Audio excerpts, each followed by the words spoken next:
اعوذ باللہ من الشیطان اللعین الرجیم بسم اللہ الرحمن الرحیم۔ سید اقتدار علی خان۔ آج کا عنوان جو میں نے رکھا ہے وہ ہے اللہ۔ اور ہم خود اپنے ضمیر سے پوچھیں کہ صبح سے لے کے رات تک ہم کتنی مرتبہ اپنے اللہ کو یاد کرتے ہیں۔ میں 5 وقت کی نماز کو چھوڑ کے بات کر رہا ہوں اور نماز جنازہ کو چھوڑ کے بات کر رہا ہوں۔ اور جمعہ بھی ہمارے یہاں الحمدللہ شان و شوکت سے منایا جاتا ہے، جمعۃ المبارک، جس پہ ایک پورا سورہ ہے، سورہ جمعہ۔ افسوس کی بات یہ ہے کہ جب ہم مسجد میں ہوتے ہیں، چاہے کسی مسلک کی مسجد ہو، حالانکہ مسجد اللہ کا گھر ہے، وہاں ہر مسلک کا شخص آ کے اپنے طور طریقے سے نماز پڑھ سکتا ہے، مگر نہیں، کسی پہ الصلاۃ والسلام علیک یا سیدی یا حبیب اللہ یا رسول اللہ صلی اللہ علیہ وسلم لکھا ہوتا ہے، یعنی یہ بریلویوں کی ہے۔ کسی کے اوپر لکھا ہوتا ہے کہ یہ مکی مسجد ہے، پتہ چل جاتا ہے۔ کسی میں پتہ چلتا ہے یہ مدنی مسجد ہے، پتہ چل جاتا ہے۔ کسی میں یہ لکھا ہوتا ہے کہ یہ مسجد باب العلم ہے، پتہ چل جاتا ہے کس مسلک کی مسجد ہے۔ تو اللہ کی مسجد کون سی ہے پھر؟ کوئی بریلویوں کی مسجد ہے، کوئی دیوبندیوں کی مسجد ہے، کوئی اہل تشیع کی مسجد ہے، تو اللہ کی مسجد کی پھر کدھر ہے، کہاں ہے؟ اور جب تک ہم اس 4 دیواری میں ہوتے ہیں، اتحاد بین المسلمین کا ترانہ پڑھتے ہیں کہ ہم اتحاد بین المسلمین کے ماننے والے ہیں، جبکہ آپ کی الگ الگ مسجدیں بتا رہی ہوتی ہیں کہ آپ تفرقوں میں بٹے ہوئے ہیں۔ ایک تو یہی سمجھ میں نہیں آتا ہے کہ ہاتھ کھول کے پڑھیں، ہاتھ باندھ کے پڑھیں، اوپر ہاتھ رکھیں، نیچے ہاتھ رکھیں یا اور نیچے ہاتھ رکھیں، یہ بھی نہیں سمجھ میں آتا ہے۔ یعنی ہم کسی مرکز کے اوپر متفق ہی نہیں ہیں۔ اور اللہ تعالیٰ کو ہم کتنا پورے دن میں یاد کرتے ہیں؟ ہم اپنے اگر ضمیر سے پوچھیں تو ضمیر خود گواہی دے دے گا نہ ہونے کے برابر،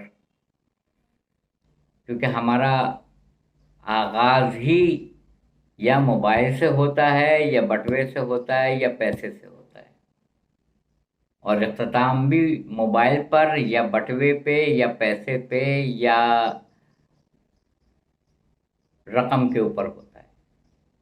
اور پورے دن جو کارروائی ہو رہی ہوتی ہے وہ لین دین جو کاغذی ہو رہی ہوتی ہے، اس کے پیچھے بھی پیسہ پوشیدہ ہے، اور جو ظاہری میں ہو رہی ہوتی ہے پورے دن کارروائیاں یا کام کاج، اس میں بھی پیسہ براہ راست صبح سے شام تک شامل ہے۔ قرآن پاک میں آیت موجود ہے کہ جس چیز کو تم سب سے زیادہ چاہتے ہو اور جس سے محبت تم کرتے ہو وہ تمہارا خدا ہے۔ تو آج کل کس کو پیسے کی ضرورت نہیں ہے؟ دیکھیے کتنا بڑا واقعہ ہو گیا ہے کہ یہاں سے بیچارے نوجوان، خاص کر گوجرانوالا کے بہت سارے بچے، 100-150 بچے تو صرف گوجرانوالا کے تھے جو یونان میں واقع ہوا ہے کشتی کا، اس کے بعد کشمیر کے بھی تھے اور علاقوں کے بھی تھے۔ اس میں سے ایک نے یہ کہا، جو بچ گیا، اس نے یہ کہا کہ میرے والدین بڑے غریب قسم پرسی کی زندگی گزار رہے ہیں، میں نے یہ سوچا کہ ڈالر 300 سے اوپر ہو چکا ہے، اگر میں نے وہاں کما لیا اور کچھ ڈالر میں نے بھیج دیے تو ان کی جو مفلسی ہے، غربت ہے، وہ ختم ہو جائے گی۔ یعنی اس کو اپنے ملک کے اندر نوکری نہیں مل رہی ہے، اور ملک کے اندر اگر پیسہ مل بھی رہا ہے تو کوئی مجھے 30-35 ہزار میں پورا گھر چلا کے دکھائے، جس میں بچوں کی تعلیم ہے، گھر کا خرچہ ہے، بجلی کا بل ہے، گیس کا بل ہے، بچوں کی، گھر والوں کی بیماری پہ جو اخراجات آتے ہیں اس کو پورا کرنا ہے، تعلیم دلانی ہے، روزمرہ کی اشیاء خریدنی ہے، ناممکنات میں سے ہے، ناممکنات، کسی قیمت پہ بھی وہ پورا نہیں کر سکتا ہے، تو کیا ڈاکہ ڈالے؟ ڈاکہ ڈالے یا کسی کو قتل کر کے اس کا مال لے لے؟ آئے دن آپ دیکھتے ہیں کہ بائک چھن گئی، گاڑیاں چھن گئیں، موبائل لے لیے گئے، بٹوے لے لیے گئے۔ مجھے کہنا تو نہیں چاہیے مگر میں یہ ضرور کہہ سکتا ہوں کہ جب سے یہ موبائل آیا ہے اس کام میں سہولت بہت پیدا ہو گئی ہے، ڈکیتی کی واردات میں بہت زیادہ۔ صرف آپ کو فون کر کے یہ کہنا پڑتا ہے اس حلیے کا شخص ہے، اتنے کا چیک اس نے کیش کروایا ہے، یہ اس کی تصویر ہے، یہ ابھی بینک سے نکلے گا، بس اتنا بتانا ہے، باقی کام آپ جانتے ہی ہیں کہ ہو جاتا ہے۔ موبائل پیسہ نہ ہو تب بھی مار دیے جاتے ہیں، موبائل پیسہ ہو تب بھی مار دیے جاتے ہیں، کوئی پرسان حال ہے ہی نہیں۔ کل میں کامران خان شو دیکھ رہا تھا، اس میں کشتی کا پورا واقعہ بتایا کہ یہ پورا نیٹ ورک ہے، یعنی پاکستان سے لے کے ایران، ایران سے لے کے ٹرکی اور وہاں سے لے کے پھر یونان، اور یونان سے لے کے پھر اٹلی، یہ پورا نیٹ ورک ہے، پیسہ کھلاتے جاؤ اور بھیجتے جاؤ۔ مگر جب وہ میں نے یہ سنا کہ کشتی میں گنجائش 100-125 کی تھی، 100 کے لگ بھگ لوگ سوار ہو سکتے تھے، اور اس میں 700 سے 800 لوگ سوار ہو گئے۔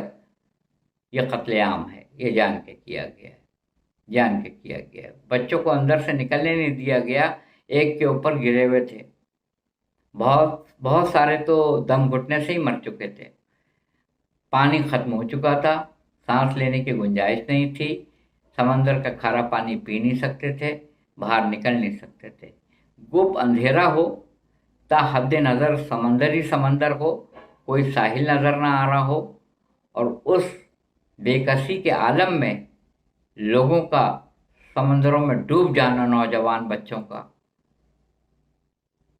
انا للہ و انا الیہ راجعون۔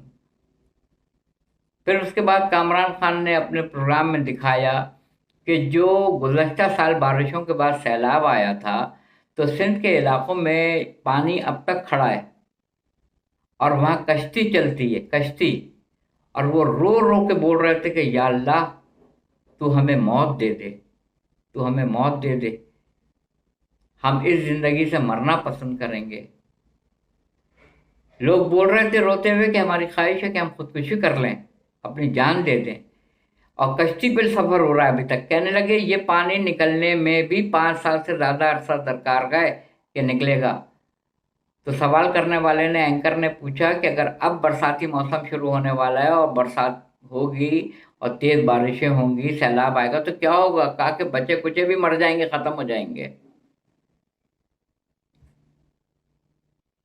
میں رات بہت رویا، بہت رویا، صرف اس لیے نہیں کہ میں ویڈیو بنا رہا ہوں تو آپ کو بتا رہا ہوں، میں اپنے اللہ تعالیٰ کو اور اس کے حبیب پاک کو اور پنجتن پاک کو گواہ بنا کے بول رہا ہوں، میں بہت رویا۔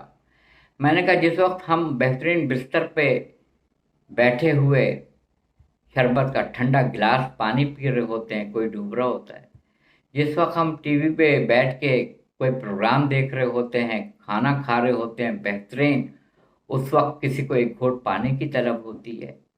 جب ہم اپنے عالیشان گھر کے اندر لیٹ کے اللہ سے شکایت کرتے ہیں کہ تو نے ہمیں کیا دیا ہے، اس وقت سیلاب زدگان سڑکوں کے اوپر آ کے جب مچھر کاٹ رہے ہوں، جب نیند نہ آ رہی ہو، جب پینے کو پانی صاف نہ ملے، جب گھر ان کے اجڑ گئے ہوں، جب بچے مویشی بہہ گئے ہوں، اس وقت وہ زیر آسمان فریاد کرتے ہیں اللہ سے کہ یہ حال ہمارا ہو گیا، اس وقت ہم آرام کی نیند سو رہے ہوتے ہیں۔ یقین کریں ایک ایک عمل کا حساب ہوگا۔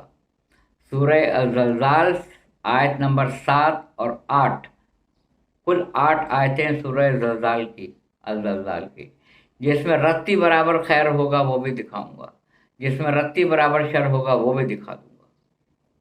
ایسا لگتا ہے کہ ہمیں مرنا ہی نہیں ہے، ایسا لگتا ہے کہ ہمیں اللہ تعالیٰ کے آگے جا کے جواب ہی نہیں دینا ہے۔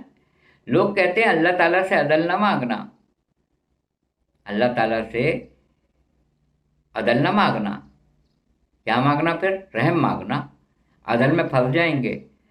تو آپ نے کیا یہ عدالت کو دنیاوی عدالت سمجھا ہوا ہے؟ اس عدالت کو جو اللہ تعالیٰ کی قائم ہوگی حشر میں، اس عدالت کو دنیاوی عدالت سے آپ موازنہ کر رہے ہیں، ویسا ہی ہوگی کہ چھوڑ دیے جائیں گے؟ اس آیت کی روشنی میں تو نہیں چھوڑے جائیں گے۔ جس میں رتی برابر خیر ہوگا وہ بھی دکھاؤں گا، جس میں رتی برابر شر ہوگا وہ بھی دکھا دوں گا۔ وہاں کوئی دولت کام نہیں چلتی، وہاں کوئی لفافہ کام نہیں دیتا، وہاں کوئی سورس کام نہیں دیتی، نہیں دے گی۔ اللہ تعالیٰ عدل سے کام لے گا، عدالت پر قائم ہوگا، عدل کرے گا، رحم نہیں کرے گا، اور اس کو رحم کرنا بھی نہیں چاہیے۔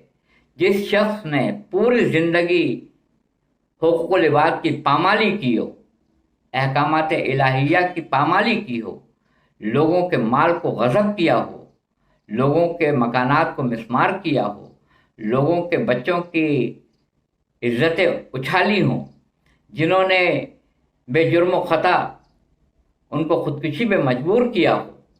یہ جو کشتی کا اتنا بڑا واقعہ ہوا ہے جس میں لگ بھگ 300 پاکستانی جاں بحق ہوئے، ان کو ایسے کیا عوامل تھے کہ ان کو ملک سے جانا پڑ گیا؟ کیونکہ انڈسٹری بند ہو رہی ہے، فیکٹریاں بند ہو رہی ہیں، کاروبار نہ ہونے کے برابر ہے، ڈالر 300 سے اوپر ہو چکا ہے، ریٹ آف انفلیشن بڑھ چکا ہے، قوت خرید ختم ہو چکی ہے، لا اینڈ آرڈر کی سچویشن ناگفتہ بہ ہے، اتنی خراب ہے۔ ابھی نکلے ہیں، پتہ نہیں ہے کہ واپسی میں گھر جا سکیں گے یا نہیں جا سکیں گے۔ ٹرانسپورٹ کا نظام اس قدر ناقص ہے کہ ایسا لگ رہا ہے کہ ہم ایک شہر سے دوسرے شہر میں ٹریول کر کے گھر پہنچ رہے ہیں۔ 1.5 گھنٹے میں 2 گھنٹے کے اندر UAE سے پلین آ جاتا ہے، جہاز آ جاتا ہے، اور آپ 2.5 گھنٹے بعد بھی گھر نہیں پہنچ پاتے ہیں۔ ایک بس چلے گی اورنگی ٹاؤن سے بورڈ آفس پہ آ کر رک جائے گی، پیسنجر اتریں گے، پھر بورڈ آفس سے کوئی چنچی لیں گے، کوئی کوچ لیں گے یا کوئی اور بس لیں گے، اس کے بعد پہنچیں گے نمائش کے بعد سے پھر اپنا روٹ بدلیے، وہاں سے سب اتریں گے۔ اس کے بعد سے آپ بائکیا لیجئے یا رکشہ لیجئے یا کوچ پکڑیے، یا اس کے بعد سے جو بھی آپ کے پاس سہولت ہو سکتی ہے اس کو اپنائیں، کیونکہ گرین بس ایک مخصوص علاقے سے چل کے نمائش پہ ختم ہو جاتی ہے۔ مجھے بتائیے سرجانی ٹاؤن سے کوئی ایسی بس کا نام بتائیے گا کمنٹ سیکشن میں جو ڈائریکٹ ٹاور جاتی ہو بغیر رکے ہوئے کہیں پر۔ مجھے کوئی ایسی بس کا نام بتائیے گا جو اورنگی ٹاؤن سے اتنی بڑی تعداد لوگوں کی، اورنگی ٹاؤن، نارتھ نازم آباد، ان علاقوں سے ہوتی ہوئی ڈائریکٹ ٹاور جاتی ہو، کیونکہ میجورٹی ٹاور سائٹ پہ آتی ہے جہاں ان کے آفیسز ہیں۔ مانا کہ کورنگی میں بھی ہیں، کورنگی کے لیے آپ نے ریڈ بسز چلا دی ہیں جو ٹاور سے کورنگی لوگوں کو لے کے جاتی ہے، گلشن حدید لے کے جاتی ہے، مگر مجھے یہ بتائیے کہ سرجانی ٹاؤن سے ٹاور ڈائریکٹ کون سی بس جاتی ہے؟ کوئی نہیں۔ جس دن جائے گی یہ چنچی رکشہ بند ہو جائیں گے، یہ کوچ بند ہو جائے گی، یہ بسیں بند ہو جائیں گی، یہ رکشے بند ہو جائیں گے۔ ہر آدمی بس پہ بیٹھے گا اور بس پہ بیٹھ کے اپنے گھر سے ڈائریکٹ ٹاور اترے گا۔ آپ مجھے بتائیے اورنگی ٹاؤن سے کون سی ڈائریکٹ بس ہے جو ٹاور جاتی ہے، جو لوگوں کو ٹاور لے کے جائے؟ کوئی بھی نہیں ہے، کوئی نہیں ہے۔ اللہ ٹاپک اس لیے میں نے رکھا ہے، سارے اچھے کام اللہ کی موجودگی کا احساس ہونے کے بعد کیے جاتے ہیں، سارے برے کام اللہ تعالیٰ کی موجودگی کا احساس نہ ہو انسان میں تو کیے جاتے ہیں۔ کہنے کا مطلب یہ ہے کہ ہم اللہ تعالیٰ سے اس قدر غافل ہیں، شاہکار تو ہمیں نظر آ رہے ہیں، کیا پرندے بنائے ہیں، کیا پھل بوٹے بنائے ہیں، کیا پھل ہیں، کیا پھول ہیں، کیا درخت ہے، کیا شجر ہے، کیا حجر ہے، کیا سمندر ہے، کیا پہاڑ ہے، کیا آسمان ہے، کیا رنگینی ہے، کیا خوبصورت کائنات سجا کے دی ہے، مگر وہ کدھر ہے؟ وہ چھپا ہوا ہے، مخفی ہے۔ جہاں چہرہ اٹھا لو اللہ کا چہرہ ہے، جہاں اٹھا لو۔ اب کسی کو اللہ نظر ہی نہ آ رہا ہے تو کیا کیا جائے؟ کسی کو اللہ دکھائی نہیں دے رہا ہے تو کیا کیا جائے؟ میں نے اس دن بھی آپ کو بتایا تھا سورہ مجادلہ کی آیت نمبر 7 میں یہ ہے کہ اگر کہیں تم 3 گفتگو کرتے ہو سرگوشی تو چوتھا میں ہوتا ہوں، تم 5 لوگ مل کے سرگوشی کرتے ہو تو چھٹا میں ہوتا ہوں۔ جب اللہ کے ہونے کا احساس نہیں ہے تو ہمارے سیاستداں کیا کر رہے ہیں، ہمارے تاجر کیا کر رہے ہیں، ہمارے علماء کیا کر رہے ہیں، ہمارے قاضی کیا کر رہے ہیں۔ اللہ کے ہونے کا احساس ہوتا تو ہر وہ کام ہوتا جس سے وہ خوش ہو جاتے اور ان کا رب خوش ہو جاتا کہ میرے بندے نے آج ایک بہترین کام کیا ہے۔ ہم اللہ سے ڈرتے ہی نہیں ہیں۔ ارے ڈرنا چھوڑیے، ہم اللہ کو مانتے ہی نہیں ہیں۔ معذرت کے ساتھ ہم اللہ کو مانتے ہی نہیں ہیں۔ سورہ زمر کی آیت 67 اٹھا کے پڑھ لیجئے۔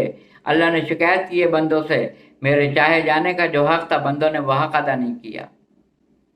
ہم تو اس فلاں شخص کو جانتے ہیں جو لفافہ دیتا ہے جس سے میرا گھر چلتا ہے، میں تو اس شخص کو جانتا ہوں جو مجھے رقم دیتا ہے جس سے میرا گھر چلتا ہے۔ اللہ تھوڑی چلاتا ہے، وہ آدمی میرا گھر چلاتا ہے، وہ فرد میرا گھر چلاتا ہے، وہ سیاستداں میرا گھر چلاتا ہے، وہ حاکم میرا گھر چلاتا ہے، اللہ تھوڑی چلاتا ہے۔ اللہ کو ہم نہیں مانتے۔ اس کو مان لیجئے کہ اللہ کو ہم نہیں مانتے۔ صرف مصلی پہ کھڑے ہو کے یہ کہنا اللہ اکبر، یہ اس بات پہ دلالت نہیں کرتی کہ آپ کے قلب سے بھی گواہی آ رہی ہو کہ میں اللہ کو مانتا ہوں۔ ہم اللہ کو نہیں مانتے۔ اللہ کو مانیں گے تو اللہ کی مانیں گے، اللہ کو ہی نہیں مانتے کیونکہ وہ نظر نہیں آ رہا ہے۔ آج کا زمانہ بڑا خطرناک آ گیا ہے، بڑا پراشوب ہے۔ عقل بڑی کہ بھینس، تو کہتے ہیں بھینس بہت بڑی ہے۔ ہم نے پوچھا عقل کیوں نہیں؟ عقل دکھائی نہیں دیتی ہے، ہم کیا بتائیں کتنی بڑی ہے ہی نہیں۔ بھینس دکھائی دے رہی ہے تو ایسی بھی دنیا میں پڑوس کے ممالک میں جو اس کو پوج رہے ہیں، آئی ٹی اسپیشلسٹ ہیں، دنیا بھر میں آئی ٹی میں اپنا ڈنکا بجوا دیا ہے، آئی ٹی، اور گائے کو پوج رہے ہیں بیٹھ کے، جانوروں کو پوج رہے ہیں بیٹھ کے، آئی ٹی کے ایکسپرٹس ہیں۔ اس کا مطلب ہے علم سے اللہ نہیں پہچانا جائے گا، معرفت سے پہچانا جائے گا، روحانیت سے پہچانا جائے گا کہ ہاں میرا کوئی رب ہے، ہاں میرا کوئی دیکھنے والا ہے، ہاں کوئی ایسا رب ہے جو مجھے پال رہا ہے۔ افسوس، صد افسوس کہ لوگ کس غفلت میں پڑے ہوئے ہیں، بقول میرے دوستوں کے، کہ جب مریں گے تو جاگیں گے۔ وآخر دعوانا الحمدللہ رب العالمین۔